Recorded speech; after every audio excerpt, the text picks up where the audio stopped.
Hyderabad శివార్లోని form హౌస్లో కోడి పందాలు భారీ క్యాసిన్ పెట్టివేత.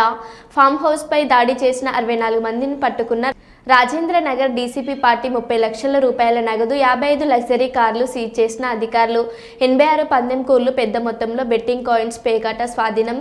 పందెం కోళ్ల కోసం వాడే 46 కోడి కత్తులు కూడా స్వాధీనం. నగరంలోని ప్రముఖులు కలిసి కోడి పందాలు క్యాసినో నిర్వహిస్తున్న భూపతిరాజు, శివకుమార్ వర్మగా గుర్తించిన పోలీసులు.